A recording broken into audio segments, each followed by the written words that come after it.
आप सभी को बहुत बहुत प्रणाम। बड़ी जोर शोर से चर्चा चल रही है, कंफ्यूज मत हुआ करो। विनय जी ने सही कहा कि केवल चौथे भाव के शुक्र को देख के नहीं कहा जा सकता, पर कुंडली को देख के कहा जा सकता। ऐसा नहीं है कि कुछ भी प्रेडिक्ट नहीं किया जा सकता, बिल्कुल किया जा सकता है और बड़ी सटीकता से प्रेडिक्शन होती है। पर ये जब भी कोई चीज हम आपको बता रहे होते हैं, ये उस समय की क्लास तक का है। इसका मतलब ये नहीं कि इसका आगे जाके सूत्र नहीं पता चलेगा आप लोगों को। हर चीज का सूत्र है, तो इस चीज का भी सूत्र है कि शादी 1 होगी, 2 होगी, 3 होगी, 4 होगी, वो सब पता लगा जा सकता है। और ये कोई मुश्किल कठिन कार्य नहीं। जहां तक गीता जी का प्रश्न है कि चौथे भाव में शुक्र और शुक्र हो जाए ऊपर से स्वगृही, तो देखिए पहली बात तो 2 स्थान ऐसे हैं शुक्र के, एक तो चौथा भाव और दूसरा 7वां भाव। तो ये थोड़ा सा रिस्की बना देते हैं मैरिज लाइफ को कंपैरेटिवली। ये गड़बड़ाने के चांसेस इसमें बहुत ज्यादा बन जाते हैं, इसमें कोई दो राय नहीं। पर ये फैसला कौन करेगा कि चौथे भाव का शुक्र दूसरे विवाह की तरफ ले जाएगा कि नहीं ले जाएगा? इसमें आपका जो विवाह करवाने की जिम्मेवारी है जिस ग्रह के ऊपर, वो है सप्तम भाव का स्वामी, जिसके पास जिम्मेवारी है विवाह को करवाने की।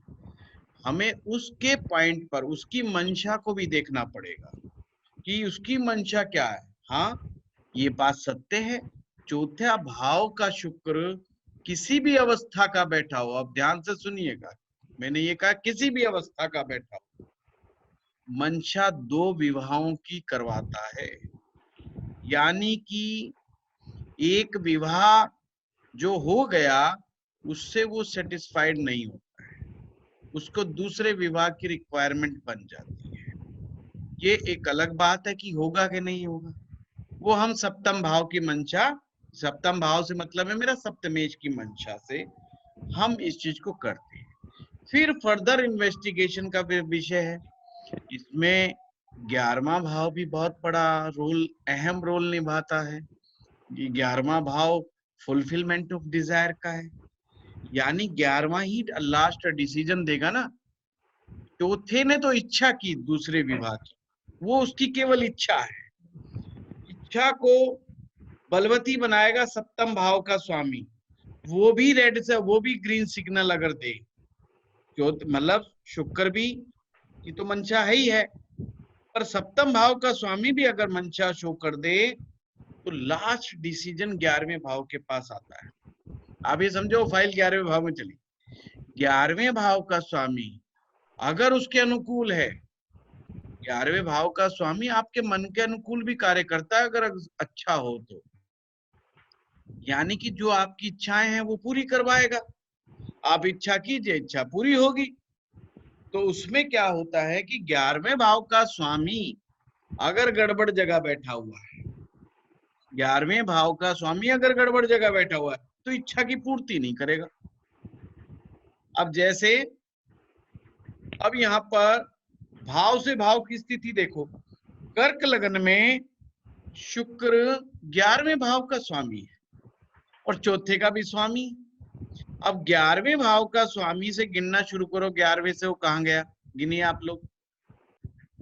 छठे में गया सर, छठे में गया, छठे भाव सिंपल। में। तो छठा भाव क्या इच्छा पूर्ति कराएगा क्या? बताइए आप लोग, सर जो नहीं। आप नहीं, बस बात खत्म हो गई। अब 3 बिंदु मैंने आपको बता दिए, चौथा भाव में बैठा हुआ शुक्र और 7वें भाव में बैठा हुआ शुक्र पहली मैरिज को डेंट मारने में कोई कसर नहीं छोड़ता, स्पष्ट रूप से सुनना चाहिए। वैसे तो ये बड़ी पर्सनल टॉक हो जाती है, पर इसको किसी के एंगल से नहीं देखना चाहिए और मैं इस पे कमेंट्स भी नहीं चाहता किसी का भी। फर्स्ट 4th हाउस में बैठा शुक्र और सप्तम भाव में बैठा शुक्र पहली मैरिज को डेंट मारने में कोई कमी नहीं छोड़ता। सेकंड चीज, फिर वो बात आती है सप्तम भाव के स्वामी के ऊपर। सप्तम भाव का स्वामी क्या उस बात को हवा देगा, मतलब वो क्या उस बात को यस कहेगा? कैसे देखते हैं, सप्तम भाव का स्वामी अगर द्विस्वभाव राशि में बैठ जाए, द्विस्वभाव राशि में बैठ जाए, या अपने से छठा आठवां और 12वां चला जाए, तो वो भी ग्रीन सिग्नल दे देगा कि हाँ हाँ बिल्कुल शादी कर लेनी चाहिए, सेकंड मैरिज कर लेनी। अब बात आती है कि 11वें भाव की। अब 11वां भाव फाइनल है, फुल एंड फाइनल डिसीजन बोलेगा। तो उसने अगर इच्छा पूर्ति नहीं करनी तो वो उसमें ब्रेक लगा देगा, उसमें कठिनाइयां पैदा कर देगा। तो बस सिंपल है, ज्यादा मुश्किल नहीं है मामला पता लगाना। ये जब हम बता रहे होते हैं कि फला ग्रह फलाने भाव में क्या कर सकता है, ये उस ग्रह की मंशा है वहां पर। क्योंकि शुक्र इमोशन का प्लेनेट है, इमोशन के घर में है, उसके इमोशन बहुत जल्दी डिस्टर्ब हो सकते हैं। इमोशनल आदमी सबसे जल्दी डिस्टर्ब होता है, वो बहुत जल्दी अटैच्ड भी बहुत जल्दी होता है किसी के साथ, और डिटैच्ड भी बहुत उतनी तेजी के साथ। ये यूनिवर्सल सिद्धांत है। जो आदमी जितना जल्दी रिएक्शन देता है पॉजिटिव, उतना ही नेगेटिव देने के चांस है। ये हमेशा से ध्यान में रखिए। सर इसके साथ अगर शुक्र के साथ कोई और प्लेनेट बैठ जाए या पाप प्रभाव में हो तब भी ये चीजें होंगी, तब हाँ, भी शुक्र को डेफिनेटली होंगी, और ज्यादा गति से होने के चांसेस बन जाते हैं। इस चीज को समझिए। Okay sir. ठीक है, बिल्कुल कंफ्यूज मत होइए। ज्योतिष आप एक ऐसे विषय में है जो विषय का कार्य ही आपको कंफ्यूजन से निकालना है। अगर इस विषय को पढ़ने के बाद कंफ्यूज हो गए तो फिर इस विषय का क्या लाभ। ठीक है, और कोई क्वेश्चन? सर एक क्वेश्चन है हाँ, कि जैसे आपने कहा कि मोटिवेटेड रहता है शुक्र वाला आदमी, उमंगे तरंगे, लेकिन मंगल भी यही काम करता है, मोटिवेशन। नहीं, मंगल का मोटिवेशन नहीं है। Mangal yes man, Mars have no mind. Mangal के पास दिमाग नहीं है, वो सेल्फ मोटिवेशन से इतना काम नहीं कर रहा होता। एक ही डायरेक्शन में वो काम करता है मोटिवेशन की, वो है शरीर को बनाना। शरीर निर्माण की प्रक्रिया में मंगल सेल्फ मोटिवेटेड है। जैसे मंगल का असर जिस व्यक्ति पर होगा वो शरीर निर्माण कार्य में तो अपने आप लगा रहेगा, सेल्फ मोटिवेशन में। पर वो इसके अलावा कोई दूसरा काम करेगा नहीं, वो केवल फिर ऑर्डर को लेगा या ऑर्डर को मानेगा। उसका ऑर्डर लेगा केवल जिसको वो अपना बॉस मानेगा, पर वो हर चीज में मोटिवेटेड नहीं रहे। अच्छा। पॉइंट समझिए। जैसे कि फौजी आदमी है या पहलवान आदमी है, वो आप उसको शरीर बनाने की, एक्सरसाइज करने की बात है, वहां मोटिवेशन की जरूरत है। वो सेल्फ मोटिवेटेड है, या तो वो हार्ड वर्क में घुसेगा या अपना शरीर निर्माण करेगा। पर अदर्स काम में अगर आप कहो यार पढ़ाई कर ले तू, मजाल के जो उसमें मोटिवेशन आ जाए। मंगल पढ़ाई के लिए हानिकारक है, मंगल पढ़ाई के लिए बहुत अच्छा नहीं माना जाता। क्यों नहीं माना? इसलिए कहते पहलवान है। अरे बोले क्या यार पहलवान है, पहलवान में क्या बुद्धि, मतलब मोटी बुद्धि का आदमी। मोटी बुद्धि का मतलब ही है कि भाई पढ़ाई लिखाई में बहुत इंटरेस्ट नहीं हो। इसलिए मैक्सिमम जो पहलवान होंगे वो बहुत ज्यादा डेप्थ लेवल के एजुकेशन की तरफ नहीं जाएंगे। वो कोई प्रिंसटन यूनिवर्सिटी से जाकर के ग्रेजुएशन करके नहीं आएंगे जिन्होंने पहलवानी करनी है ना। तो ये अपोजिट है बिल्कुल उस चीज का। उनका मोटिवेशन वन साइडेड है, पर अदर्स वर्क में वो बिल्कुल भी मोटिवेटेड नहीं है। इवन वो अपनी मैरिज को निभा के मोटिवेशन नहीं है, बच्चों को पाल के मोटिवेशन नहीं है उनमें, उनमें कुछ और करके मोटिवेशन नहीं है। अगर उन्हें खाने को ढंग से मिल रहा है तो कमा के मोटिवेशन नहीं है। आप सोचिए, आप पहलवान को आप अपने घर पे भी पाल सकते साहब पहलवान, बशर्ते कि आप उनको तीनों टाइम उनके मनपसंद खाना दिए चले जाओ, वो बिना तनख्वाह में आपके यहाँ पड़े रहेंगे। एक ही प्राणी है जो बिना तनख्वाह में काम कर जाएगा आपका, बशर्ते उसको खाने पीने के लिए और अखाड़ा दे दो आप। हाँ, नेता लोग पहलवान जो पाल के रखते हैं, क्या काम है इन लोगों का, जो तो जिनको आम भाषा में गुंडे बोल देते हैं। अब उनका काम है, कई लोग करके नहीं बड़े, 8-10 रख रखे हैं स्टैंड, उनका यही काम है, नौकर छोड़ रखे हैं, वो बना के देते हैं, खाते हैं, पीते हैं और दंड फैलते हैं, और नेताजी जिसको इशारा कर देते हैं उसको पीट देते हैं। इसके अलावा वो कोई काम नहीं। खाओ पियो खुला, खाने पीने की कोई कमी नहीं, वहां भी खुश है।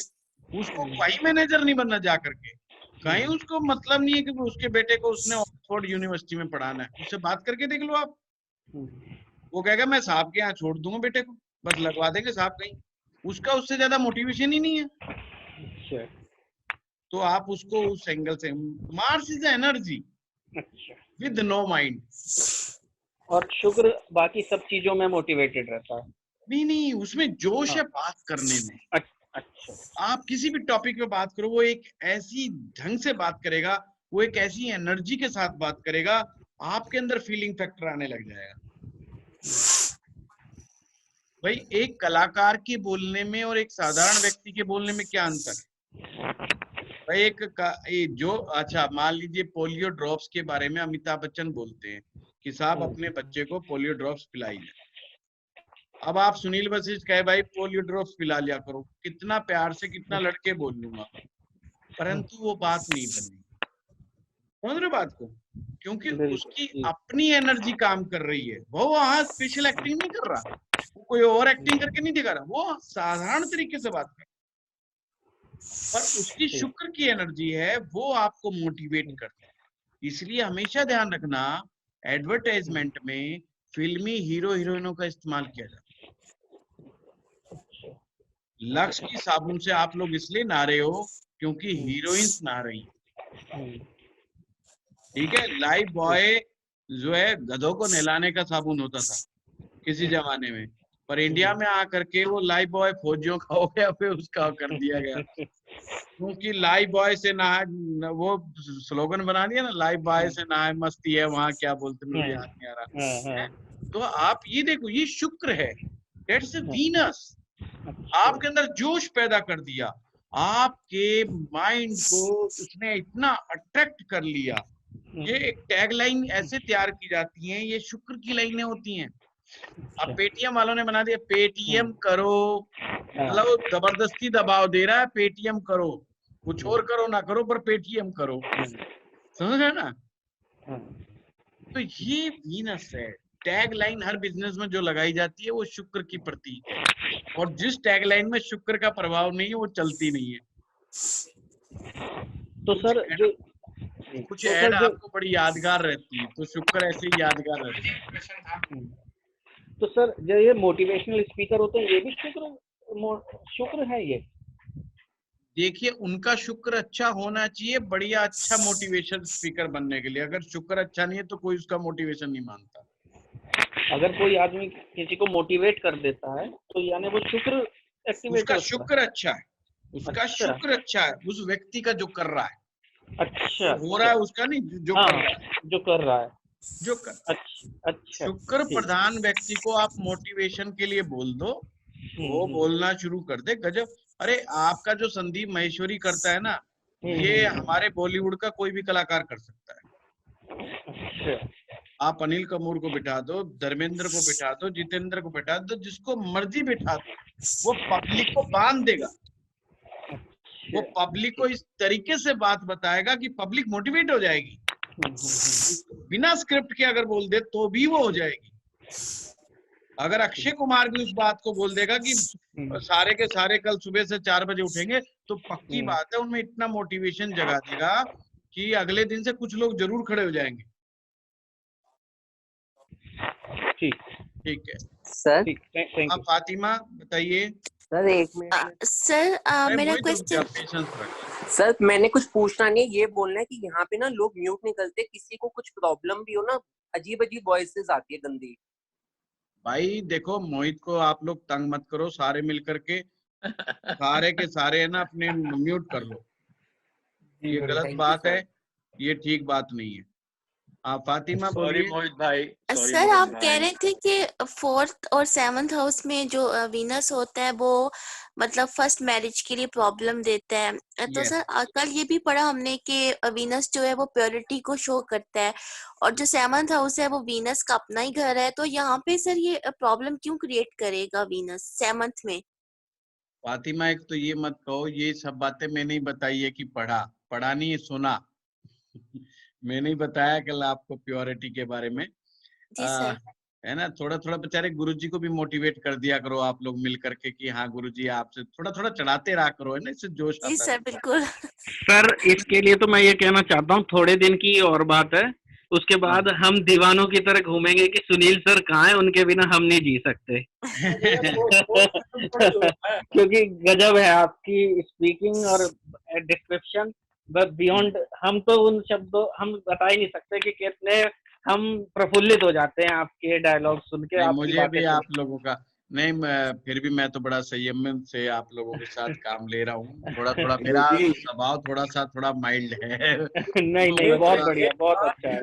क्योंकि ये ना सब्जेक्ट कई बार ड्राई सा हो जाता है और मैं देखता हूँ कि कुछ लोग बड़े टेंशन में आ जाते हैं। तो वो टेंशन से कम करने के लिए मुझे कुछ ना कुछ करना पड़ता है नहीं, है आप ना। गहराई में सर ऐसे ले जाते हैं कि पता ही नहीं चलता कि हम किस गहराई में तैर रहे हैं मजे से। सचिन गहराई में चले जाएं कोई प्रॉब्लम नहीं, पर टेंशन में आ जाए वो टेंशन हो जाती है। हाँ, नहीं गुरुजी नहीं, मंत्र सर मुक्त होकर सुनते आपकी रहते हैं। टीचिंग, जी गुरु जी, जी आपकी टीचिंग होकर बहुत ही सुनते सहज रहते है। हैं।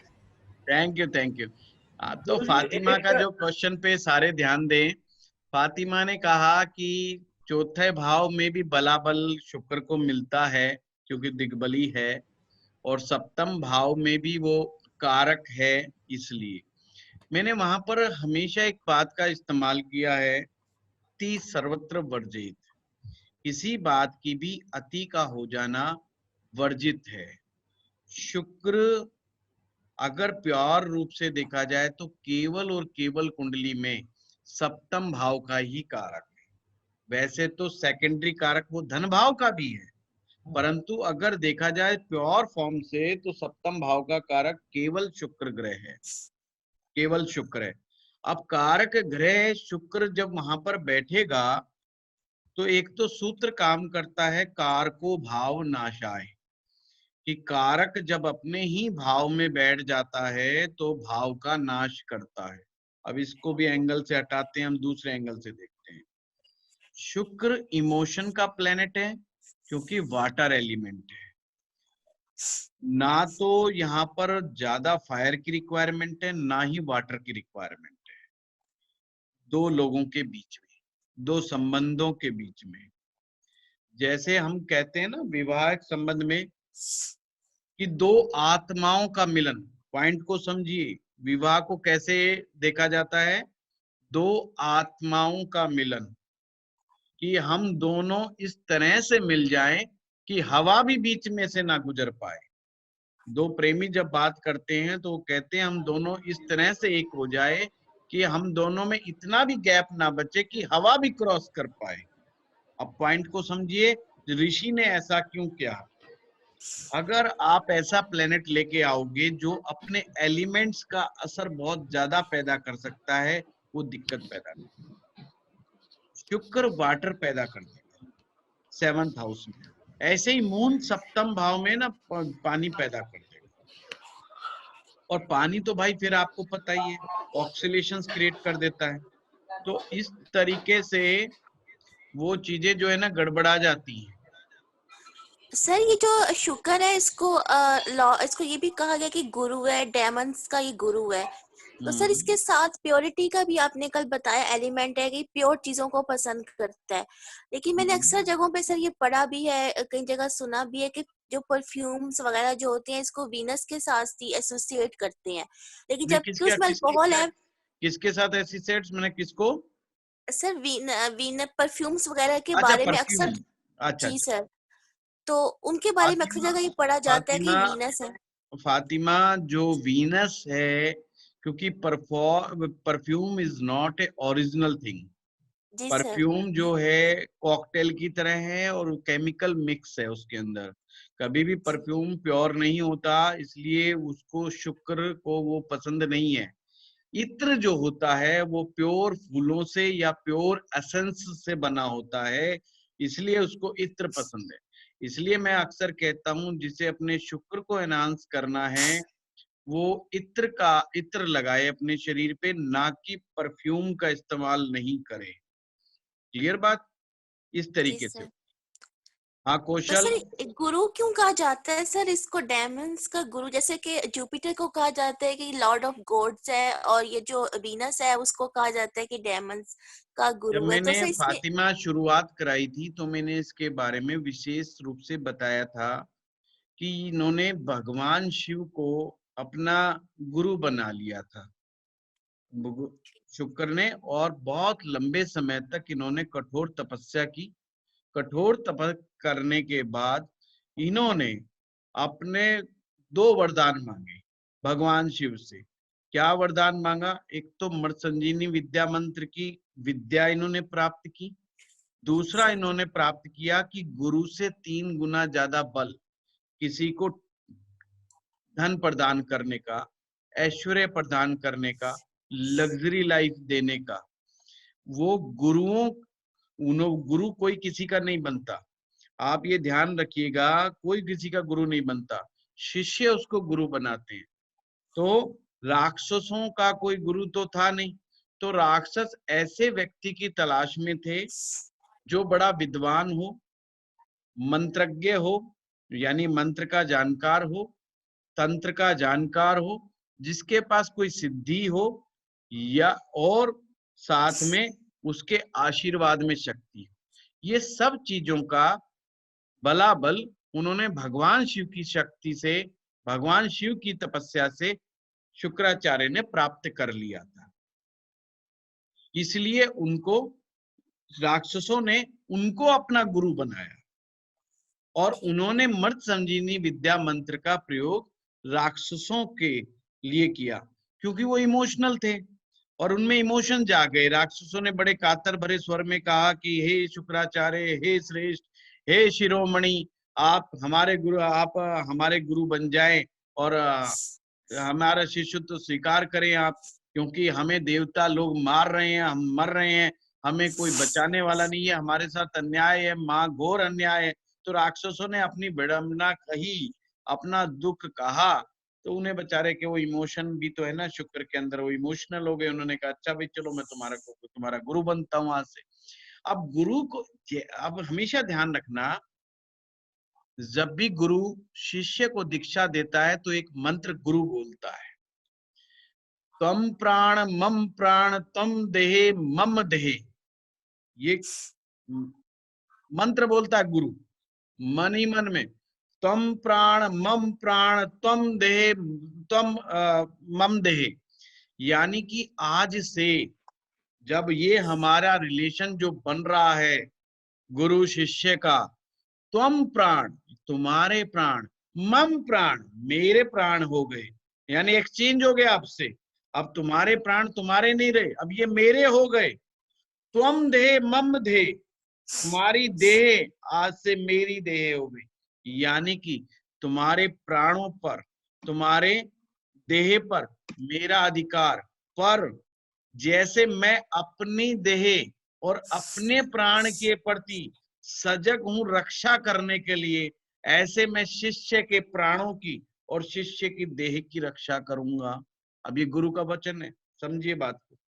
गुरु ने आपको सर्वस्व रूप में ले लिया, मतलब आपका गुरु ने नहीं छोड़ा आपके पास कुछ भी, आपकी देह और आपका प्राण तक उन्होंने गुरु ने मांग लिए, परंतु साथ में इतना बड़ा अभय दान दे दिया, क्योंकि सबसे बड़ा दान अभय दान होता है। तो गुरु ने कितना बड़ा अभय दान दे दिया कि बेशक तुमने मुझे सौंप दिया, पर उसके बावजूद ये मत समझना कि अब मैं आपका गुलाम बन गया। ये गुलाम का और मालिक का संबंध नहीं है, गुरु शिष्य का संबंध आत्मा का संबंध है, ये सोल लेवल का संबंध है। तो गुरु कहते हैं तुम्हारी मैं वैसे ही रक्षा करूंगा हर पल, कि जैसे हम अपने प्राण की और हम अपने देह की रक्षा करते हैं। तो गुरु 24 घंटे शिष्य के हित की बात सोचेगा, तो वो एक रिलेशन डेवलप। तो राक्षसों का और उनका रिलेशन डेवलप हो गया। तो वो एक नेचुरल था। हाँ कौशल ने हाथ किया हुआ था। प्रताप जी। सर एक सवाल था। हाँ बताइए। बचपन में कई किताब पढ़े तो उसमें एक डेल कार्नेगी एक मोटिवेशनल स्पीकर थे। जब मोटिवेशनल स्पीकर की बात हो रही थी तो हमको याद आया वो संभवतः शायद बहुत शुरुआती या वो बहुत पहले अमेरिकन मोटिवेशनल स्पीकर थे। How to win friends and influence people. How to win friend and influence other people. जी, Dale Carnegie. Dale Carnegie ji. ये बहुत And he also wrote the more important book, How to Stop Worrying and Start Living. Right. और इतने बड़े motivational speaker वो हुए और जी। सबसे दुखद चीज ये कि उन्होंने आत्महत्या कर ली। तो इसको हम लोग जब मोटिवेशन की बात हो रही तो इसको कैसे हम लोग देख और समझ सकते हैं ज्योतिष के नजरिए से। प्रताप जी बड़ा अच्छा सा आपने क्वेश्चन पूछा। अब आपको मूल समस्या पर लौटना चाहिए। मूल समस्या क्या है? कौन आदमी आत्महत्या करता है? फर्स्ट ऑफ ऑल इस चीज को पर नजर मारनी चाहिए। आत्महत्या दो प्रकार के व्यक्ति विशेष रूप से करते हैं। पहला जो इमोशनली कमजोर है, दूसरा वो जिसने जीवन में बहुत ऊंचाइयां देख ली हो और उसको कोई ऐसी सिचुएशन का सामना करना पड़े जहां पर व्यक्ति की सारी इमेज चकनाचूर हो गई हो, वो आत्महत्या की तरफ प्रेरित करने वाले क्षण होते हैं।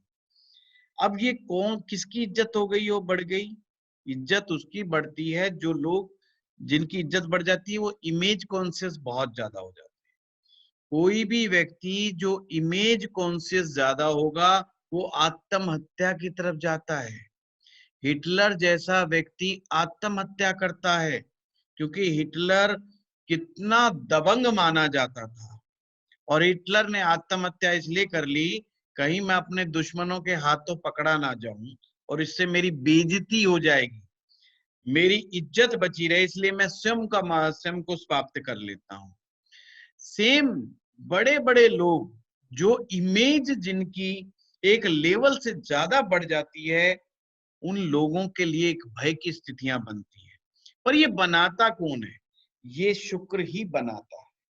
आपने बड़ा सुना होगा ये फिल्म में काम करने वाले लोग भी बड़ी जल्दी सुसाइड कर जाते हैं। यहाँ पर से भी आपको बॉलीवुड से खबरें आती रहती हैं और कई बार गड़बड़ियां बहुत ज्यादा ऊंची नीची हो जाती है। पर ये कौन करता है? जब होता है जब उनकी इमेज चकनाचूर हो जाती है।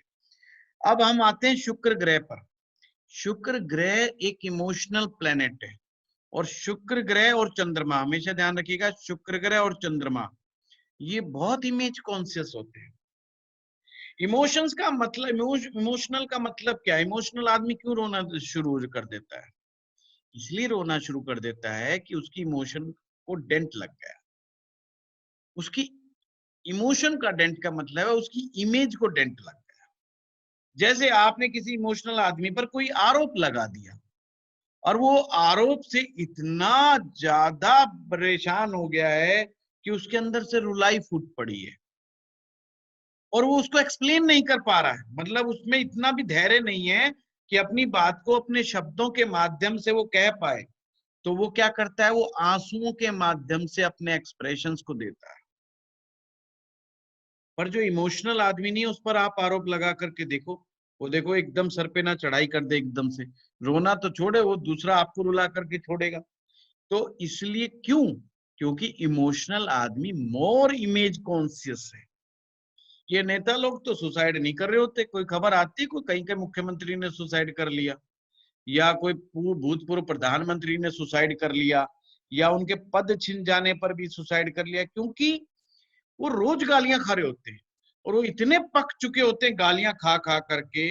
मतलब वो रोज अपना एक शीशा तैयार करते हैं और उस पर वो खुद ही पत्थर मार देते हैं और टूट जाता है और बड़े खुश होते हैं, कहते हैं अच्छा चला आज ये भी हुआ, अच्छा ये गाली नई आई है, अच्छा अच्छा अच्छा ये तो बड़ा मजे वाली बात है।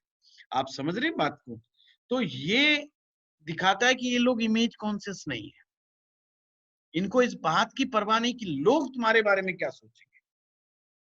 आप देखिए बिहार के लालू यादव थे, जब उनको जेल में सॉरी वो कोर्ट जाते थे तो रिक्शा में बैठ के जाते थे कई बार। कोई आप देखा होगा कोई नेता बैलगाड़ी पर बैठ के जाता है, मतलब नए नए ड्रामे। उनको इस बात की परवाह नहीं लोग उन्हें क्या कहेंगे। जब उन्हें कहा जाता था तुम तो एक पॉलिटिकल जो है जोकर हो, तो उस बात का उसको इस बात का मलाल नहीं होता था कि किसी ने मुझे जोकर कह दिया, बल्कि वो अपनी हर बात को पॉजिटिव वे में ले जाते थे। अब ये केवल लालू की बात नहीं है, हर नेता की बात है। जब लालू यादव को जेल की बात हुई तो उन्होंने बड़ा अच्छा एग्जाम्पल दे दिया, बोला भगवान श्री कृष्ण जेल में पैदा हुए थे और मैं तो वैसे ही अहीर हूं। समझ रहे बात को? उन्होंने भगवान श्री कृष्ण के जोड़ करके अपनी तुलना भगवान श्री कृष्ण से कर दी। अब इन लोगों को इमेज से कोई लेना देना नहीं है। ये हर चीज में अपॉर्चुनिटी ढूंढ रहे हैं, हर शब्द में अपॉर्चुनिटी ढूंढ रहे हैं। आप देखते होंगे कितने सहज बने रहते हैं पब्लिक के बीच में। आप हमारे अरविंद केजरीवाल जी को देख लीजिए, पत्रकार कई बार उनकी बेइज्जती कर देते हैं, व्यंग कस देते हैं उनके सामने के सामने। वो कौन सा ऐसा है जो होकर के शाम को सुसाइड कर जाते हैं भाई?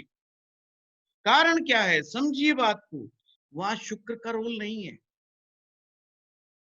शुक्र जितना अच्छा होगा पॉलिटिक्स में जाएगा ही नहीं। शुक्र जितना अच्छा होगा पॉलिटिक्स में नहीं जाकर के राजी, पॉलिटिक्स में ले जाएगा राहु। और राहु सीमाओं को तोड़ने के लिए बना है, लिमिट को तोड़ने के लिए बना है। वो हर चेहरे को तोड़ता है, हर चीजों को चेहरे पे चेहरे लगाता चला जाता है, चेहरे पे चेहरे लगाता चला। आप एक चेहरा तोड़ोगे उसको दूसरा लगा लेगा, आप दूसरा मुखौटा तोड़ोगे वो तीसरा लगा लेता है। आप देखते जाएंगे कि वो चेहरे पे चेहरे लगाता चला जाता है। परंतु जो इमोशनल व्यक्ति होता है वो एक नया चेहरा नहीं लगा पाता बेचारा। जो उसका पहला चेहरा टूट जाता है, इसलिए वो अपने फर्स्ट फेज के प्रति बहुत ज्यादा कॉन्शियस होता है। जब उसका एक ही चेहरा होता है और वही टूट जाता है तो उसको लगता है कि अब जीने से कोई फायदा। योद्धा और इमोशनल आदमी दोनों एक ही कैटेगरी के होते हैं। दूसरी बात, जो इतने भी मोटिवेशनल स्पीकर हैं, मैंने क्या कहा था कि शुक्र इनका अच्छा होना चाहिए। शुक्र अच्छा होगा तो इनमें इमोशंस भी होता है और वो इमोशंस को पैदा करने की शक्ति और सामर्थ्य भी रखते हैं, इसलिए वही लोग सुसाइड करते हैं। इसलिए शुक्र का गड़बड़ा जाना, चंद्रमा का ज्यादा गड़बड़ा जाना भैया सुसाइड की तरफ भी ले जाता है, ये भी समझ जाना। और कोई क्वेश्चन? हाँ उनका है, गौरव का है क्वेश्चन। गौरव प्रणाम। प्रणाम गौरव, बताइए। गुरुजी मैं एक चीज पूछ रहा था कि जैसे आज एक नई चीज पता चली कि जो शुक्र है वो इस तरह से 2 मैरिज उनकी वजह से हो जाती है या ऐसी सिचुएशन स्टार्ट हो जाती है। हाँ हाँ। तो गुरुजी ये क्या कुछ फिक्स फॉर्मूलाज हैं, कुछ फिक्स सूत्र हैं या क्या चीजें हैं गुरुजी? ये कुछ लॉजिक्स हैं मतलब जिनको किस चीज को और स्टडी करें कि ये और चीज डेवलप हो? मतलब जैसे ऐसे तो रोज कुछ ना कुछ नई चीज आती रहेगी गुरुजी जो हमें पता नहीं है, तो उसको फाइंडिंग कैसे की जाए? मतलब उसका बेस क्या है एक्चुअली गुरुजी की? पहली बात तो चक्कर क्या हो गया गौरव, गलती ये हो गई कि तुमने समुद्र में छलांग लगा दी। अब समुद्र का किनारा मिलता नहीं जल्दी से, नदी के तो किनारे मिल जाया करते हैं, समुद्र के किनारे नहीं मिलते हैं। अब ये ज्योतिष जो है ना समुद्र से इसकी कल्पना की गई, इसकी नदी से नहीं की गई है। तो ज्योतिष एक महासागर है, इसमें कूदने के बाद किनारा नहीं मिलता, इसमें इसका अंतिम छोर नहीं मिलता, ये हमेशा ध्यान रखिएगा। ये एंडलेस विद्या है, इसका कोई ठोर ठिकाना नहीं है। आप पढ़ते चले जाओ। हाँ ये जो आपका क्वेश्चन है इसका जवाब मैं जरूर दूंगा। हाँ इसके सूत्र हैं, इसका फार्मूला है, पर क्या है कि ऑनलाइन क्लास है ना, तो मैं अपनी तरफ से कुंडली लगा के किसी के रहस्य में बताऊं तो ज्यादा अच्छा है। क्या है कि ये जो प्रेम की, रोमांस की जो बातें होती है ना, तो ये कई बार क्या होता है आदमी ऐसे एज फैक्टर में चला जाता है, वो उसके बच्चे हो जाते हैं बड़े बड़े, अब वो बेचारे के उसको कहते हैं ना गड़े मुर्दे उखाड़ना, तो गड़े मुर्दे कभी नहीं उखाड़ने चाहिए। मैं इस तरह का एक आदमी हूँ, मेरे से बहुत सारे लोग कुंडलियां दिखाते हैं, पर जब मैं लाइव क्लास में पढ़ाता हूँ तो जब क्या होता है कि वो बेचारे थोड़े से सहज हो जाते हैं मेरे से, तो फिर हम गड़े मुर्दे खूब खोदाई कर करके गड़े मुर्दे उखाड़ते हैं कि संबंधों के बारे में, और वो एंजॉय करते हैं इस बात को लेकर के ना। ये बहुत आसान है, नाजायज संबंध पता करना, अफेयर्स पता करना, शादियां पता करना, ये मुश्किल कार्य नहीं है। पहली बात तो मेरा तो मानना है ये सबसे आसान कार्य ज्योतिष में यही है, बल्कि और चीजें कैरियर में पता करना ये बड़ा टफ है, बल्कि उल्टा मैं मानता हूँ। ये संबंध पता करना सो इजी टास्क, पर संबंध के बारे में बड़ी सावधानी सभी को रखनी चाहिए। मैं आप सभी से भी रिक्वेस्ट करूंगा, क्योंकि सिखाऊंगा तो मैं पूरा, नाजायज संबंध भी पता लगाना, उल्टे सीधे अफेयर, एक्स्ट्रा मैरिटल अफेयर, शादी के बाद का अफेयर, ये सब सिखाऊंगा। पर मैं फिर भी हर एक से यही रिक्वेस्ट करूंगा, आपने किसी के गड़े मुर्दे उखाड़ने नहीं है। जब तक सामने वाला उस टॉपिक पे बात नहीं कर रहा, आपने उस टॉपिक को नहीं छेड़ रहा, बेशक आपको स्पष्ट दिखाई दे रहा हो। मेरी खास करके एक आदत है, मेरे से कोई भी अगर कुछ भी करवा रहा है, मुझे कुछ दिखाई भी दे रहा है, खास करके उसके सीक्रेटिव अफेयर्स के बारे में मैं बिल्कुल डिस्कस नहीं कर। एक आदमी कह रहा भाई मेरी नौकरी छूट गई, मैं कह रहा हूं तेरे यार तेरा जो है तू अफेयर चला के बैठा हुआ है। वो कह रहा है मेरे को नौकरी नहीं मिल रही, तुम अफेयर की बात, तुम्हारे 3 अफेयर थे शादी से पहले, अब भी तुमने अपनी सेक्रेटरी से अफेयर चला रखा। यार ये क्या मीनिंग है, तो नॉनसेंस बातें होगी ना। वो आदमी आया है किसी समस्या को लेकर के, और आपने एक समस्या और फ्री गिफ्ट में दे दी, वो डरने और लग जाएगा यार इस आदमी का आना ही ठीक नहीं, तो सारे गड़े मुर्दे जो है उखाड़ देता है। तो ये चीजें ठीक नहीं है। हुआ क्या, मेरे साथ कभी किसी जमाने में जब मुझे अक्ल नहीं हुआ करती थी, मैं ज्योतिष में नया नया आया था, और एक नेता टाइप का, छुटभइये नेता भी होते हैं ना, आपके गली मोहल्लों के नेता होते हैं जो कभी पार्षदी पुरसदी के इलेक्शन लड़ते रहते हैं। जी गुरुजी। अब वो क्या हुआ कि मैं पहले इतना स्पेस नहीं था, एक रेंट की दुकान थी, तो उधर बैठते थे, तो क्या होता था, जो हमसे कुंडलियां दिखा रहा है तो बाहर वाले आदमी को बातें सुनाई देती थी, थोड़ा मेरी आवाज भी थोड़ा सा ऊंची है, तो मैं उसको, पहले मेरे को इन चीजों में बड़ा आनंद आता था, किसी के रहस्य वाली बात बता दो, किसी के अफेयर बता दो, किसी का ये बता दो, नए नए में जोश होता है ना। तो एक बंदा बैठा हुआ था, मैं उसके यही सब चीजें डिस्कस कर रहा था, तो नेताजी टाइप आदमी तो एकदम से खड़ा हो गया, खड़ा होकर के वो बेचारा चहलकदमी करने लगा, तो मुझे लगा थक गया होगा। जैसे ही वो आदमी बाहर निकला, तो उस नेताजी ने एक ही बात पूछी, क्या पंडित जी ने जो तेरे अफेयर के बारे में बताया ये सच है या गलत है? बोला भाई 100% सत्य है।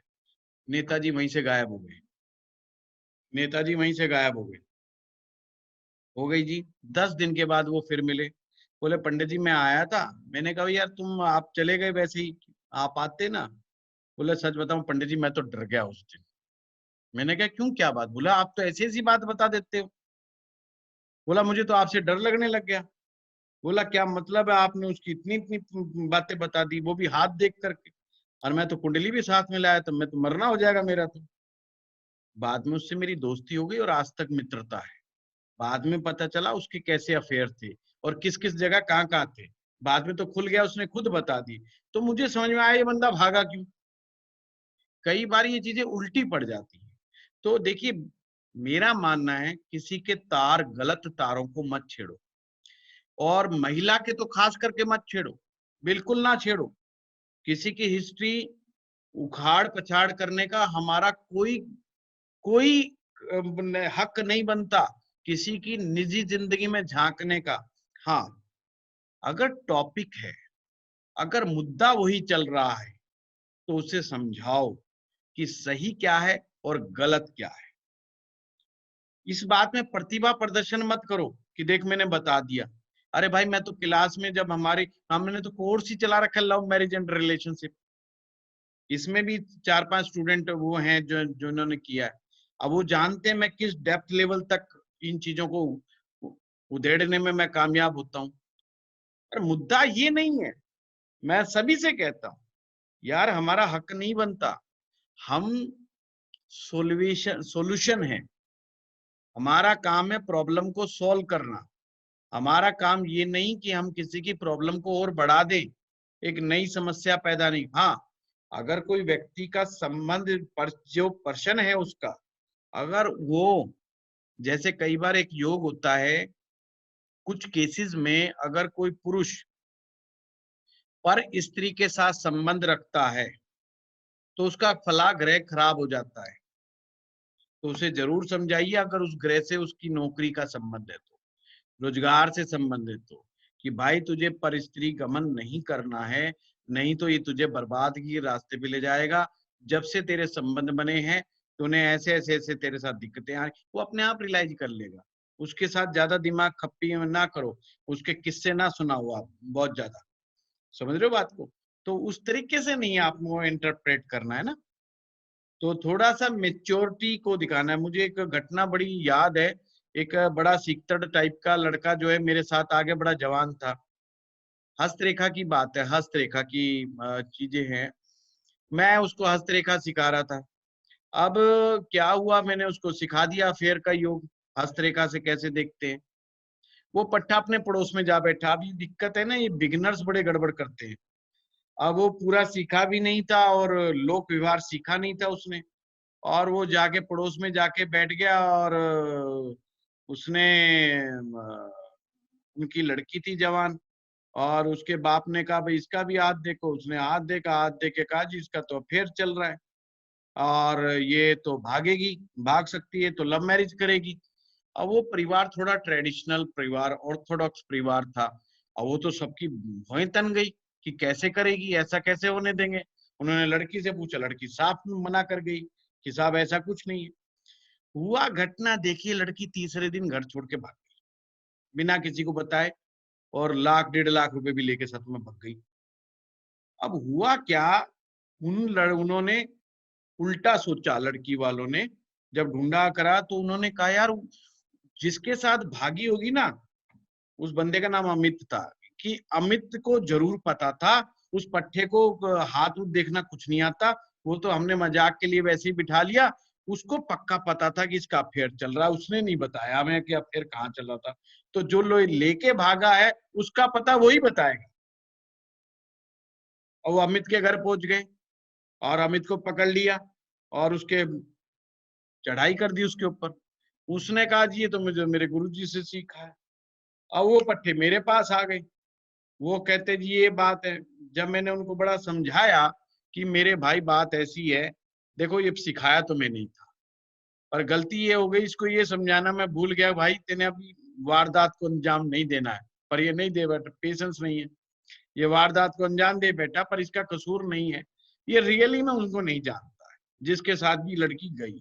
अब देखिए बताने वाला बिल्कुल सही था, बताने वाले से चूक नहीं हुई, पर उसने गलत टारगेट पे निशाना लगा दिया, गलत टाइम पे गलत बात कर दी। मेरा ये मानना है ऐसी बातों को अंजाम नहीं देना चाहिए। बाद में तो खैर लड़की ने तो कहाँ जाना था, जिसके साथ वो भागी लड़की जो शादी करी जिससे, बाद में उससे ये बात पूछा गया उनके घर वालों की, तू भागी क्यों, अगर तेरे को करनी थी तो हमें बताती, तो हमें भी नहीं बताया तुमने। तो लड़की कहती है मैं डर गई थी, मुझे लगा कि अब इसने पकड़ लिया बंदे ने मुझे, कि इसने मेरी हाथ की रेखाएं देख के पढ़ ली, और अब ये पक्का जो है, और ये हमारा जानकार है, मेरे पिताजी इसके साथ उठते बैठते हैं, तो पक्का अब देर नहीं करनी चाहिए, ने तेरी शादी दूसरी जगह हो जाएगी। उस लड़की ने ये सोच के कि शादी दूसरी जगह ना हो जाए, इसलिए वो क्विट कर गई अपने घर से। लव मैरिज होनी थी, वो भी बात उसकी ठीक थी। अब देखिए, पर उसके लिए इतनी परेशानी होगी, वो लड़का बीच में छोड़ के भाग गया। वो कहता है जी मैं अब हाथ देखना नहीं सीखूंगा, ये तो बड़ी समस्या वाली बात है, बोले तो मरे, नहीं बोले तो मरे। इसलिए मैं कहता हूँ ज्योतिष सीखने के बाद तुम्हारी ज्यादा परीक्षा है, असली समय परीक्षा का जब शुरू होगा। ये तो छोटे छोटे सूत्र हैं, ये तो मैं सिखा दूंगा यार, इनकी परवाह मत करो तुम, ये तो सब फार्मूले हैं। समस्या तो, असली चैलेंज तो जब आएगा जब तुम मार्केट में उतरोगे, कि चीज को बोलना कैसे और बताना कैसे, और किस समस्या को किस तरह से डील करना है, वो मेन इंपॉर्टेंट है। हड़बड़ाहट में सीधा नहीं उठाई बंदूक पकड़ा दी मैंने, 2 निशाने लगाने सिखा दिए तो ढा ढा मार दिया। वो कार्य नहीं करना मेरे भाई। नहीं नहीं, किसी की हिस्ट्री में नहीं जाना, किसी की बकवास में नहीं जाना। सिंपल है। हम सिर्फ भगवान से ही प्रार्थना करो, हम बने हैं लोगों का सोल्यूशन करने के लिए, लोगों को समस्याओं से निजात कर दिलाने के लिए। बस उसी के ऊपर फोकस करो, ज्यादा फोकस करने की जरूरत नहीं। और किसी का थैंक कोई यू गुरुजी, थैंक यू गुरुजी। मेरा क्वेश्चन है छोटा सा। हाँ शिल्पी बोल रही बताइए। हूँ। हैं जी, गुरु कौन? आपने, शिल्पी? हाँ जी, आपने जैसे अभी बताया था कि थोड़ी देर पहले कारक जब अपने ही भाव में बैठता है तो प्रॉब्लम देता है, तो ये सभी कारक के लिए? बिल्कुल ठीक कह रहे हो शिल्पी जी, सभी कारकों के लिए रूल अप्लाई होगा, रूल कोई एक चीज के ऊपर नहीं है। ठीक है, थैंक यू। चलिए अब हम आगे की यात्रा शुरू करते हैं। 4 भाव हो गए थे, पंचम भाव। सर एक चीज कहना चाहेंगे। हाँ बताइए। जैसे अभी जिस समय क्लास शुरू हुई उस जी समय चर्चा हो रही थी कि शुक्र चतुर्थ भाव है, जी और जिन्होंने ये सवाल की शुरुआत की थी उन्होंने कहा कि मेरा ही शुक्र चतुर्थ भाव में है। ठीक है। उसके बाद मुझे जैसा लगा, हालांकि हम लोग सब लोग वीडियो कॉल पे हैं, जी तो मुझे लगा कि सारे लोगों में एक सन्नाटा सा छा गया कि अब इसके आगे क्या बोला जाए, खासकर तब जब वो विशेष महिला थी। तो अगर कोई आदमी डिस्कस करे किसी जी भी परिस्थिति के बारे, तो ये ना बोले कि ये मेरे ही में है या मेरी पत्नी में है या मेरे बच्चे में है, तो शायद हम लोग सब लोग ज्यादा सहज रूप से बात कर पाए। ठीक कह रहे हो प्रताप जी, ठीक कह रहे हो। देखिए ऐसा है प्रताप जी, आप बेसिक वाली क्लास में हैं और बेसिक में हमने एक कुंडली बनाई थी कल। जी सर। वो हमारी ही क्लास के स्टूडेंट की है जी पर मैंने पता नहीं लगने दिया आप लोगों को। जी। वही है ना। अच्छा दूसरी बात, कोई बताए या ना बताए, जी हमारी नाक बड़ी गहरी हो जाती है इस उम्र में आकर के। हमें शब्द बोलते ही समझ में आ जाती है कि कहाँ की बात कर रहा है, ये किसकी है किसकी नहीं है, और क्वेश्चन की पहली लाइन से ही समझ जाते हैं कि मामला क्या है। ये आपको धीरे धीरे प्रैक्टिस से ही आएगा, धीरे इतने लोगों के साथ। मेरा 20,000 से ज्यादा कुंडलियां देखने का एक्सपीरियंस है, 20,000 से ज्यादा। और बल्कि अगर मैं अपने हिसाब से देखूं तो 25,000 से ज्यादा हो चुकी हैं अब तक। 25,000 कुंडलियां देखने के बाद इसका मतलब मैं 25,000 लोगों के साथ दिमाग लगा चुका हूँ, मतलब दिमाग माथा मार चुका हूँ। और एक आदमी से मरा आधा घंटे से लेकर 1.5 घंटे तक का माथापच्ची होती है। तो इतने मतलब इतनी खोपड़ियों को सुलट चुके हैं हम। तो एक प्रकार से वो चीजें ना बात करते ही समझ में आ जाती है। तो ये कोई ऐसी बात नहीं है। दूसरी बात, कोई डिस्कस करता है तो हमें पॉइंट टू पॉइंट जो लॉजिकल बात है सूत्रों के साथ रखनी चाहिए, अनर्गल बातों की तरफ नहीं जाना चाहिए। कोई बुरा नहीं मानता, सत्य बुरा नहीं होता, सत्य को कहने का ढंग बुरा होता है। दूसरी बात, सत्य का कहने का ढंग का कैसे पता चलेगा? वो आपकी मंशा से। आपके जो शब्द है ना वो आपकी मंशा को बयान कर देंगे। अगर आप बिल्कुल सही बात को सही तरीके से सही मंशा से गलत बात भी कह रहे हो तो भी सामने वाला बुरा नहीं मानेगा, बशर्ते कि आपकी मंशा ठीक होनी चाहिए। मंशा गलत होगी तो फिर वो भाप जाएगा। दूसरी एक और बात, रहस्य की बात, परमात्मा ने स्त्री को भापने की शक्ति अद्भुत दी है। नजर, मर्द की नजर को और मर्द के नजरिए को भापने की शक्ति बड़ी अद्भुत दी है स्त्री को। वो मर्द में नहीं है जो पावर स्त्री के अंदर है। ये मत चूको कि स्त्री जो है समझेगी नहीं। स्त्री वो बेशक ना बोले, रिवर्ट ना करे, पर वो एक इशारे में एक पलक भर उठा के देखने में समझ जाएगी कि आपकी मंशा क्या है। 4 शब्द बोलने में समझ जाएगी कि वो आप गाड़ी को किस तरफ घुमा रहे हैं। तो इस बात का हमेशा ख्याल रखना चाहिए। पर स्त्री ये भी जानती है कि इसकी मंशा गलत नहीं है, वो उस पॉइंट को भी समझ जाएगी। तो आप इस पॉइंट को समझिए कि ये चीज जो है, हमने मेरी क्लास में रेशो 70-30 का होता है। 70% महिलाएं होती हैं और 30% पुरुष होते हैं जो हमारी लाइव क्लासेस होती है। तो आप ये देखिए, मैं महिलाओं के साथ इतना हो रहता हूँ, मैक्सिमम महिलाएं कहती हैं आपके साथ गुरुजी आपके साथ भाई जैसी फीलिंग आती है, या पिता जैसी फीलिंग आती है, या एक गुरु जैसी फीलिंग आती है। कारण क्या है कि हमारी मंशा क्लियर है, वो मंशा को समझती हैं, इस चीज को समझती हैं। मेरे को एक लेडीज ने जब कहा, एक लेडीज मेरे पास आई, कहती है मैं फलानी जगह गई थी वहां पे पढ़ने के लिए, पर मुझे कुछ अच्छा सा नहीं लगा। तो मैं पहली क्लास थी, मैंने कुछ नहीं कहा, तो मुझे लगा कि वो पढ़ाई नहीं अच्छी लगी होगी। दिमाग में दिमाग में वही जाता है आदमी के। जब वो 3 महीने हो गए, गुजर गए, तो एक दिन उसने फिर वही बात उठा दी कि मैं वहां गई थी, मुझे कुछ अच्छा सा नहीं लगा। तो मैंने कहा क्या उन्होंने ढंग से नहीं पढ़ाया? फिर उन्होंने बताया कि मंशा ठीक नहीं थी। ओ, मैंने कहा देखो ये बंदी एक क्लास में समझ गई कि मंशा ठीक नहीं। समझे बात को? तो ये चीजें आपको ध्यान में ऑटोमेटिक है, तो उसमें घबराने की जरूरत नहीं। हाँ, मेरा बस इतना मकसद है, जो चीजें पूछी नहीं जा रही उनके जवाब ना, और बिना मतलब बहस में ना उतरो, और अपनी बात को सही करने में ज्यादा टाइम मत लगाओ।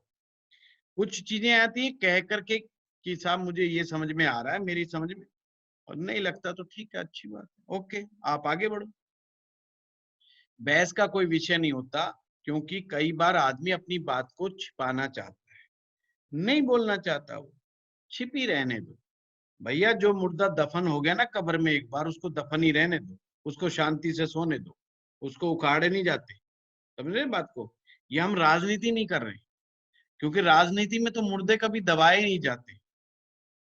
राजनीति में मुर्दे कभी नहीं दबाए जाते, उनको भुनाया जाता है मुर्दों को, और उनको जब चाहे जब वो कब्र में से निकालते हैं, और अपना सही बात को सिद्ध करने के लिए वो उसी हिसाब से चले जाते हैं।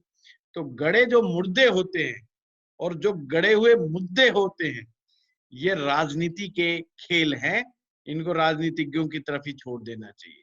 आम लोगों को इन चीजों में, चक्रों में नहीं पड़ना चाहिए।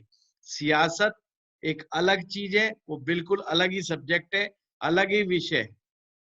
आप देख रहे हैं ना देश के अंदर अभी तक चर्चा होती है कि नेहरू ने ये गलती करी, नेहरू जी ने वो गलती करी। मतलब वो बेचारे को डेथ हुए कितने साल हो गए, गांधी जी ने ये गलती कर दी, फलाने प्रधानमंत्री ने ये गलती कर दी, आज तक मतलब उन्हें बेचारों को कब्र में नहीं सोने दे रहे, आज तक उन्हें निकाल निकाल के पेश कर देते। बस यही सियासत, इसी का नाम सियासत है। पर हम सियासत में नहीं है, हम इंसान के व्यापार में है। कौन से? हम मन का व्यापार करते हैं। हम, फिर से मैं बोल रहा हूं, एस्ट्रोलॉजर्स मन का व्यापार करता है। हमें मन को शांति देनी है, मन को जो पीड़ा आई हुई है उस पीड़ा से मुक्ति दिलानी है। हमें मन को हील करना है। डॉक्टर शरीर को हील करता है, ज्योतिषी मन को हील करता है। ये हमेशा ध्यान रखना। मन ही जाने मन की बात और जान सके ना कोई। अगर तुम स्वयं मन बन जाओगे तो ही मन की बात जान पाओगे, अन्यथा नहीं जान पाओगे। इसको समझ जाओ। सामने वाले के मन को समझने के लिए खुद भी मन बनना पड़ता है, यानी चंद्रमा बनना पड़ता है। जब चंद्रमा बन करके आप बात करोगे, मून बन करके जब आप बात करोगे, तो सामने वाला सहज महसूस करेगा। अगर सूर्य बन करके बात करोगे तो बेचारा बहुत समझेगा आपको। मुद्दा यह है कि आप क्या बनते हो अपने क्लाइंट के सामने। चंद्रमा बन जाते हो कि सूर्य बन जाते हो या मंगल बन जाते हो, वो आपने अपना देखना। कुछ लोग है ना बड़ा डरा देते हैं, मंगल बन जाते हैं, भाई ये तो होके रहेगा, भाई ये तो सत्यानाश, तेरा तो कुंडली के अंदर हो गया बेड़ा पार, भाई ये कुंडली किसी को मत दिखाया कर, ले जा तेरी कुंडली, कुछ नहीं है तेरी कुंडली में, सब बर्बाद। अरे यार, तुमने तो अपनी छोटी सी एक्टिंग करके उसके बेचारे के घुटनों का पानी खत्म कर दिया आपने तो उस पॉइंट पे ऐसे माल प्रैक्टिस नहीं करनी चाहिए। ये बहुत गलत है, ये सर्वथा गलत है। हमेशा एक चीज ध्यान रखें, जो आया है अपने ज्ञान के माध्यम से, अपने अनुभव के माध्यम से, उसको कितना आप रिलीफ देते हो, वो मेन चीज। बस इससे ज्यादा दिमाग नहीं लगाना चाहिए, मेरा अपना ये मानना है। चलिए आगे बढ़ते हैं। पंचम शुक्र, कौन बताएगा पंचम शुक्र के बारे में? अरे ये शुक्र का चैप्टर आप लोगों ने क्लोज करना भाई, मैं तो बता चुका। अब तो आप लोग क्लोज करेंगे, आपको इतना सिखाया है, मुझे भी पता लगना चाहिए किसको कितना समझ में आ रहा है। पंचम शुक्र, बस एक सूत्र बता दिया था, शुक्र जहां जाएगा वो क्या करेगा, तो पांचवे में जाएगा तो क्या करेगा। गुरुजी पांचवा त्रिकोण भक्ति है। ज्ञान प्रेम, भक्ति ज्ञान प्रेम, एक एक करके भक्ति ज्ञान प्रेम, भक्ति ज्ञान प्रेम, क्रिएटिविटी,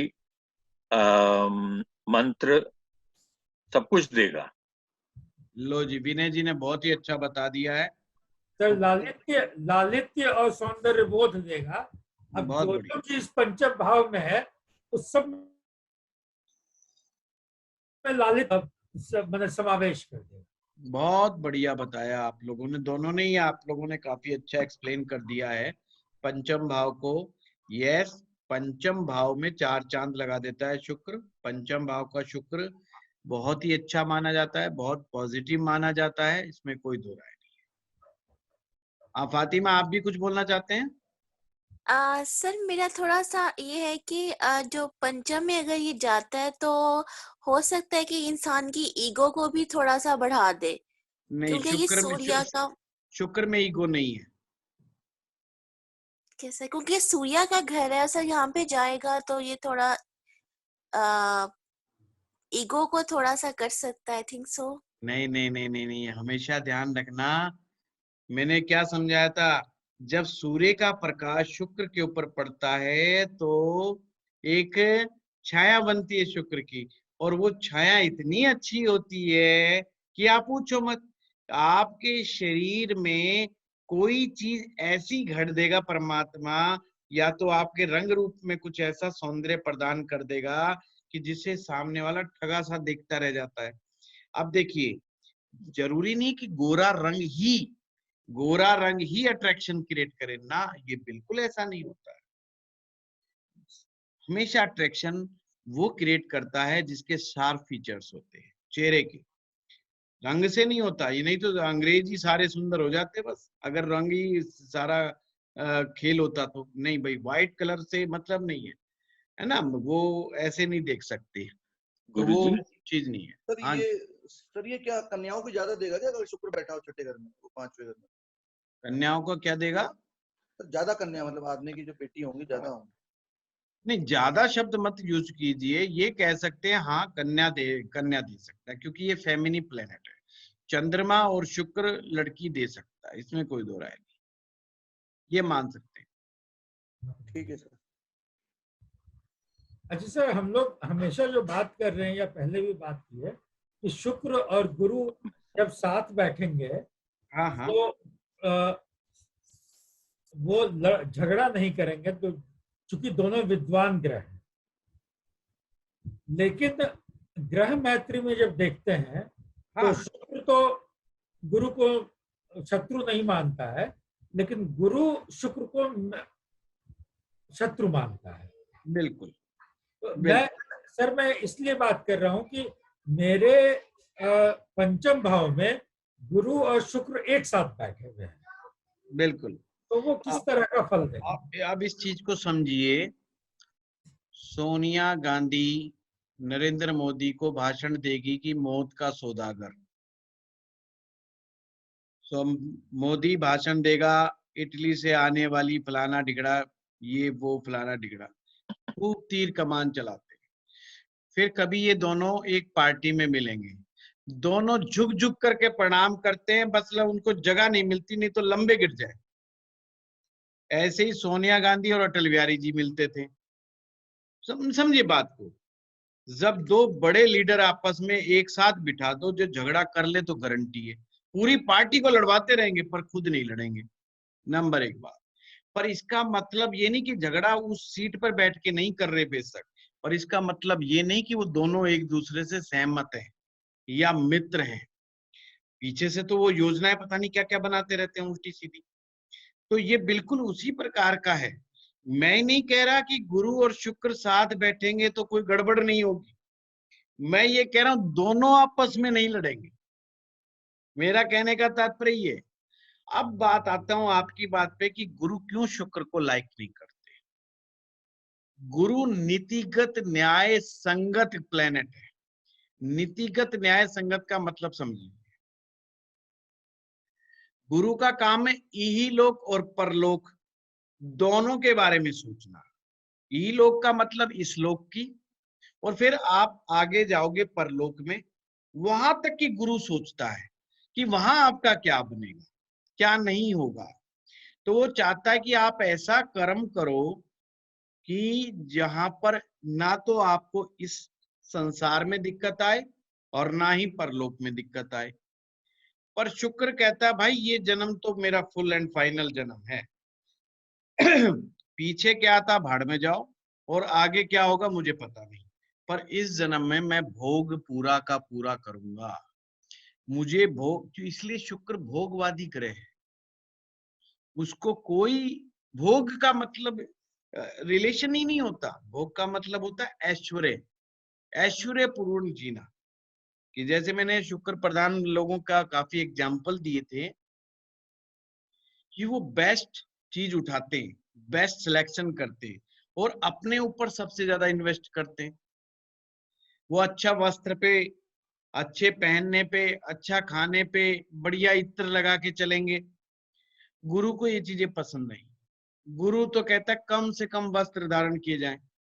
इसलिए हमारे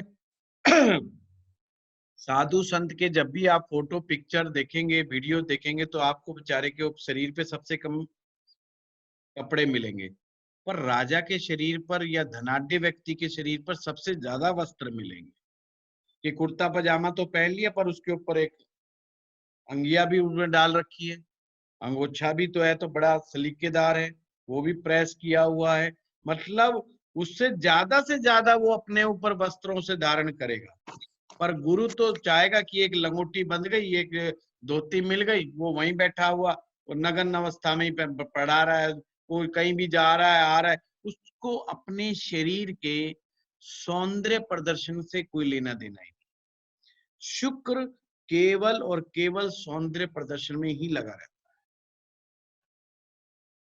तो इसलिए दोनों के एलिमेंट्स में बड़ा फर्क है। शुक्र वाटर है तो वो आकाश है। दोनों के एलिमेंट में डिफरेंस है, दोनों की सोच में डिफरेंस है, और दोनों विद्वान है, ये ध्यान रखना। तो दो विद्वानों में मतभेद हो सकता है, पॉसिबल है, ये कोई गलत बात नहीं है, इसकी पॉसिबिलिटी बनती है। हाँ, गुरु और शुक्र जब भी साथ बैठते हैं, आपको ऐसे फल कथन कहना चाहिए कि ये व्यक्ति को गुरु शुक्र के ऊपर कंट्रोल करता है। ध्यान रखिएगा, गुरु अगर शुक्र को दृष्टि दे, गुरु शुक्र को दृष्टि दे या गुरु शुक्र के साथ बैठे तो शुक्र को कंट्रोल करता है, अर्थात भोग विलास में जाने से रोकता है, उसके ऊपर पाबंदियां लगा देता है, उसको स्वतंत्रता में के दायरा खींच देता है। ये बहुत बड़ी बात गुरु उसके साथ शुक्र के साथ करता है। तो दोनों किस बात पे डिस्कस करेंगे? दोनों मंत्रज्ञ हैं, दोनों मंत्रों के जानकार हैं, दोनों विद्वान हैं। तो इनकी चर्चाएं जब भी होंगी तो बड़ी गहरी होंगी, गूढ़ होंगी, गूढ़ता लिए होगी। तो अक्सर जिन लोगों के भी गुरु शुक्र साथ होते हैं या गुरु शनि साथ होते हैं या शुक्र शनि साथ होते हैं, ये संबंध समझ लो, ये गूढ़ता की तरफ जाते हैं, ये गूढ़ विचारधारा में जाते हैं, ये गूढ़ता में घुसना इनको अच्छा। गूढ़ता का मतलब समझ गए, गहराई में जाना। आम गूढ़ता का मतलब गहराई में जाना। और कौन सी गहराई में जाना? अनुभव जन्य गहराई, एक्सपीरियंस से आई हुई गहराई में ये बहुत जल्दी चले जाते हैं। अब बहुत जल्दी जाने का मतलब क्या है? ये बहुत अर्ली एज में बहुत जल्दी जल्दी हर चीज का एक्सपीरियंस कर लेते हैं और फिर उस अनुभव के आधार पर बहुत जल्दी ये ज्ञानी हो जाते हैं। मतलब ये अपनी आयु में छोटे भी होंगे तो इनका ज्ञान एक बूढ़ों से कम नहीं होगा। या एक तरीके से हम ये भी कह सकते हैं कि जवान आदमी बूढ़े की तरह रिएक्ट करता है। जब गुरु शुक्र साथ होते हैं तो जवान आदमी बूढ़े की तरह रिएक्ट करता है।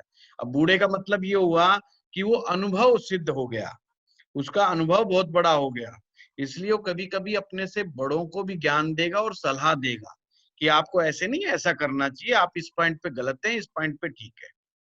तो ये कहते हैं गूढ़ता। तो ये एक अच्छा योग है प्रताप जी, कोई गड़बड़ बात नहीं है। हाँ, पर किसी ने अगर एंजॉय करना हो तो फिर ये योग अच्छा नहीं है, वो लिमिट में भी बांध देता है। वो कहता है ज्यादा इधर उधर मत उड़ो, चुपचाप बैठे रहो, एक डाल पे बैठे हो तो उसी पे बैठे रहो, बस ज्यादा उड़ोगे तो ठीक नहीं है ना, तो उसके पर्पस से ठीक नहीं। नहीं सर, मेरे साथ तो दिक्कत है कि वहां पे ना चंद्र भी बैठे हुए, मेरा मिथुन लगन की कुंडली है और वहां पे चंद्र भी बैठे हुए हैं।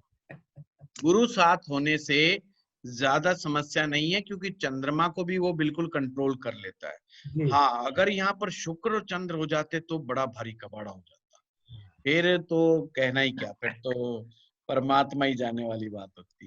फिर तो सर हो सकता है कि आजकल का जो जीवन हो गया है, हाँ बिल्कुल वैसा ही, बस वैसा ही होता है। हाँ बिल्कुल, हिप्पिज्म जो होता है ना, हिप्पिज्म ऐसे ही आता है। हिप्पी का मतलब ही यही है, वो अपनी मूड में का गुलाम होता है टोटल। मन कर रहा है बाल बढ़ा लो तो बढ़ा लेगा, कटाएगा तो बिल्कुल कटा लेगा, बिल्कुल गंजा हो जाएगा, या पूरा इतना बढ़ा लेगा, या जहां मर्जी जाके बैठ जाएगा, जहां मर्जी जाके घुस जाएगा, कभी किसी चीज को खाएगा, कभी किसी चीज को पिएगा, जो चीज जीवन में चेक नहीं करी वो भी चेक करेगा, हर चीज से गुजरना उसको अच्छा लगेगा।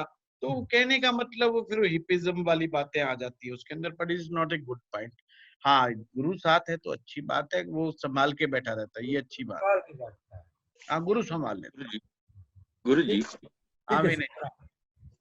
गुरु जी, आपने मोटिवेशनल स्पीकर में बताया शुक्र का रोल, तो यहाँ गुरु शुक्र के साथ मिलके और अच्छा मोटिवेशनल स्पीकर बनने का योग देता है क्या? हाँ, बन सकते हैं, बिल्कुल बन सकते हैं। Not necessarily speaker but motivator. Motivational speaker तो एक बात अलग हो गई, बिल्कुल मोटिवेटर। बिल्कुल बिल्कुल बिल्कुल विनय जी, बिल्कुल। क्योंकि मैंने देखा है प्रताप जी ने बहुत लोगों को मोटिवेट किया है। हाँ बिल्कुल बिल्कुल, मैं तो यस कह ही रहा हूँ। आप बताइए गुरु, अब शुक्र जो है छठे भाव में हो तो क्या होगा?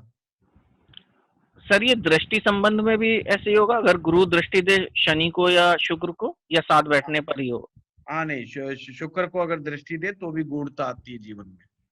अच्छा, ठीक। सर यहाँ शुक्र कमजोर हो जाएगा क्योंकि वो लड़ाई झगड़ा पसंद नहीं करता, ये थोड़ा सा लड़ाई झगड़े वाला नहीं नितिन जी, शब्दों पर कमांड, कमजोर मत कहिए, कमजोर नहीं कहना। नहीं सर, पसंद नहीं करेगा मतलब। अरे नहीं नितिन जी, समझिए बात में, एक आदमी रेस्पेक्ट के चलते कुछ गड़बड़ नहीं कर रहा है किसी की रेस्पेक्ट के चलते, तो इसका मतलब ये नहीं कि कमजोर हो गया। आप समझिए कि इंद्रजीत ने राम और लक्ष्मण जी को नागपाश में बांध दिया, वो बंध गए, प्यार से बंध गए ना, पर वो उन्होंने रेस्पेक्ट शो करी। ये इंद्रजीत की जीत नहीं थी, वो राम का रेस्पेक्ट था जो उन्होंने दिखाया। उसके बाद संजीवनी और उन्होंने ब्रह्मपाश बांध दिया, ये कर दिया, वो कर दिया। एक आदमी गुरु की रेस्पेक्ट कर रहा है, शुक्र गुरु की रेस्पेक्ट कर रहा है। जब गुरु देख रहे हैं तो गुरु की दृष्टि इतनी प्रभावशाली है कि अगर शुक्र को पड़ रही है तो शुक्र को खराब नहीं कर रही, बल्कि शुक्र को एक दिशा दे रही है। आपको ऐसे समझना है, शुक्र को स्वतंत्र बनाने से रोक रही है, यानी कि उस शुक्र में गुरु का प्रभाव भी आ गया है। अब यानी कि गूढ़ता आ गई है। अगर अकेला शुक्र होगा तो राक्षसों की तरफ दौड़ेगा, वो कहेगा राक्षसों जो कर रहा है करो, तुमने इंद्र को हराना है, मैं तुम्हारी मदद करूंगा। पर गुरु की दृष्टि आ गई, गुरु कह रहा है ये बात ठीक नहीं भाई, ये विचार ठीक नहीं है, ये विचार अच्छा नहीं है। तो यानी कि उस गुरु में, सॉरी उस शुक्र में गुरु का प्रभाव मिक्स हो जाएगा। कमजोर जब ही कहेंगे जब वो नीच का हो जाएगा, पीड़ित हो जाएगा, अस्त हो जाएगा, अन्यथा नहीं। चलिए छठे भाव पे चर्चा करते हैं, फिर सातवें पे आएंगे। फटाफट आगे बढ़ाओ भाई कार्य को। छठे में तो सीधा मरणासन हो जाएगा, एमकेएस में बेचारा मारा जाएगा। नहीं, और रिजल्ट्स क्या होंगे, और क्या क्या रिजल्ट होंगे, मरणासन के अलावा क्या क्या बातें होंगी? सर सप्तम का कारक छठे में है तो मैरिज लाइफ में भी इफेक्ट करेगा। डिवोर्स। चलिए बोलते रहिए, फिर मैं बात करूंगा। एक घर में रह सकते हैं लेकिन पेइंग गेस्ट की तरह। चलिए अभी हम आज नए नए लोगों से पूछते हैं जो कभी भी नहीं बोलते हैं। नौकरी बोलेगा कि ऐसी नौकरी करो जो आराम वाली नौकरी हो। हाँ नहीं प्रताप जी, अभी आप लोग रुकिए। विनय जी, प्रताप जी, आज नए लोगों को पकड़ते हैं। सुनील जी से बात करते हैं। हाँ सुनील जी का जो नाम है ना वो बिल्कुल मेरा ही नाम है। वो भी सुनील वशिष्ठ है और मैं भी सुनील वशिष्ठ हूँ। देखो कितना बढ़िया संबंध है। हाँ सुनील जी, क्या रहेगा छठे में गुरु का शुक्र का? गुरु जी, हाँ छठे में जैसे शुक्र का। छठे भाव से क्रोध वगैरह देखा जाता है, तो अगर नहीं छठे भाव से नहीं, पांचवे से क्रोध देखा जाता है। सुनील जी यहाँ रोक रहा हूँ, पांचवे से क्रोध देखा जाएगा, छठे से नहीं देखा जाता। और इच्छाएं वगैरह बढ़ा देगा, जैसे इच्छाएं वगैरह 6th हाउस से आती हैं। नहीं, इच्छा 11वें से आती है। अच्छा, चलिए और सीखिएगा भी, मुझे चलो समझ में आया। अश्वनी जी, अश्वनी कुमार जी, अश्वनी जी आप तो शुक्र को ही ठीक करने में लगे हुए हैं। अनम्यूट कर लीजिए अपने आप को। 6th हाउस में एक तो हेल्थ के लिए होता है। हाँ हाँ। तो मेरे ख्याल से जो हेल्थ है वो अच्छी मेंटेन होनी चाहिए 6th हाउस से। अच्छा। और दूसरा सर्विस सेक्टर के लिए होता है, जॉब के लिए। हाँ तो कैसी जॉब देगा अश्विनी जी? वो आराम वाली जॉब देने की कोशिश करेगा जिसमें उसको बहुत ज्यादा एफर्ट ना करना पड़े। मैं अब यहाँ पे आपको कहूंगा, जो व्हाइट कॉलर जॉब्स आती है, white collar jobs means upper management jobs जो होती हैं वो शुक्र के आशीर्वाद से मिलती हैं। ओके। और ब्लू कॉलर जॉब्स जो होती हैं या जो जिसमें असिस्टेंट शब्द लगा होता है वो सारी शनि की वजह से आती है। तो ये थोड़ा मैं बीच में रोक रहा हूँ। और किसको पकड़े आज? अनिल तिवारी जी, अनिल तिवारी जी कैमरा खोल लीजिए, अपने आप को अनम्यूट कीजिए। जी गुरु जी। हाँ बताइए छठे के शुक्र के बारे में। शुक्र जो है कर्जा बढ़ा देगा, मतलब जो भी इस तरह की चीजें हैं 6th भाव की, रोग भी कोई बड़े इसके वजह से लग सकते हैं, गुप्त रोग वगैरह। अच्छा। और शत्रु हमारे बढ़ा देगा, शत्रु भी थोड़े से बड़े लेवल वाले हमें देने का। अब अनिल जी आपने ये सोचना है कि ये क्यों बढ़ाएगा। शुक्र तो बढ़ाने का काम नहीं करेगा। शुक्र में सौंदर्य है, उसकी वजह से दूसरे लोग जो है इनसे जलने वाली जो एक भावना आती है। ये पॉइंट आपने ठीक कहा, ये बड़ा वाजिब पॉइंट है। जिनका शुक्र छठे में होता है उनसे लोग ईर्ष्या बहुत करते हैं। जी जी। और ईर्ष्या होती है उनके सौंदर्य की वजह से। जी। ये बात तो ठीक है, चलो बहुत अच्छा बताया। फिर भी है ना, झगड़े नहीं बढ़ाता, क्योंकि झगड़ा तो उसके बस की बात ही नहीं है, तो बढ़ाएगा क्या? शत्रु बढ़ा देता है। हाँ शत्रु नहीं बढ़ाता। अभिलाष। हाँ सर, आज मैं नए लोगों को पकड़ रहा हूँ जो नहीं बोलते हैं ग्रुप में। सर ये कंफर्ट्स कम कर देगा सर एक के लाइफ में। कंफर्ट्स कम कर देगा? जी सर। ठीक है, कंफर्ट्स कम कर देगा, ठीक है, काफी हद तक तो ठीक है। चलिए सर शुक्र यहाँ पर वैराग की सिचुएशन दे सकता है माइंड में। वेरी नाइस, वेरी नाइस, बहुत बढ़िया। चलिए अब मैं बात करता हूं, शुक्र जब भी छठे भाव में होगा, पहली बात तो यहाँ पर बैठना शुक्र को खुद को ही अच्छा नहीं लगेगा, क्योंकि छठा भाव कोर्ट कचहरी का है, छठा भाव रोग का है, कर्जे का है।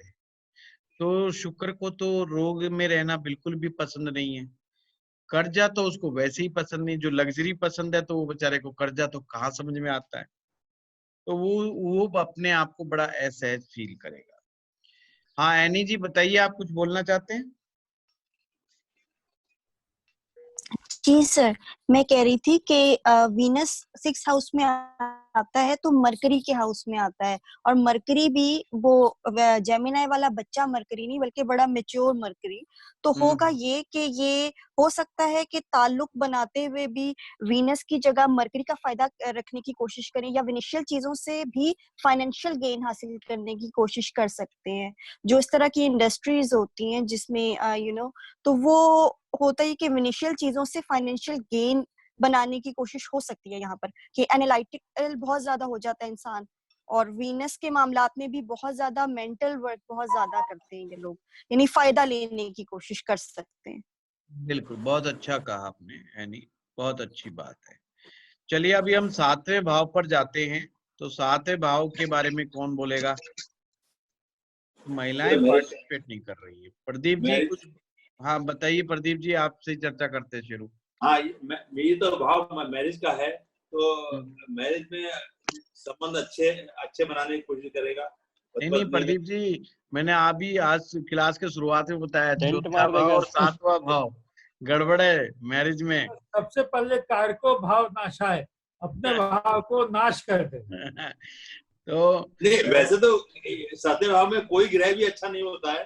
हाँ बिल्कुल ठीक कहा आपने, ये आपने बताया था 7वें भाव में कोई ग्रह भी अच्छा नहीं होता है, पर इसका इफेक्ट फिर 11वें भाव से देखना पड़ेगा। चलिए अच्छा बताया आपने। सारे गायब हैं आज तो। उर्मी जी हैं क्या? उर्मी जी सुन रही? हाँ जी सर। हाँ, सो तो नहीं गए उर्मी जी? नहीं सर, आज मेरा काम टाइम से खत्म नहीं हो पाया था। अच्छा। तो कुछ कहना चाहेंगे शुक्र के 7वें के बारे में? सर अपने घर में जाके उसकी पावर कमजोर हो जाती है, सो मोस्ट प्रोबेबली इस मैरिज में शोबाजी ज्यादा रहेगी, मतलब फिजिकल उसी में अट्रैक्शन ज्यादा रहेगा, इन डेप्थ बॉन्डिंग नहीं बनेगी। ठीक बात है, पर ये मत कहिएगा कि शुक्र 7वें में जाके कमजोर हो जाता है। कमजोर नहीं होता, बल्कि उसका बल बढ़ जाता है, और बल बढ़ने से वो अति वाला जो मामला गड़बड़ हो जाता है। तो इसलिए क्या है कि उसका जो शुक्र के 7वें में है ना, वो बहुत सेलेक्टिव प्लेनेट है। तो कई बार जो उसको जीवन साथी अगर उसके मापदंड के अनुसार अगर नहीं मिलता, तो उसका दिमाग घूम जाता है एकदम से। तो वो बड़ी समस्या है उसके साथ। तो ये भी एक चैलेंज है। चलिए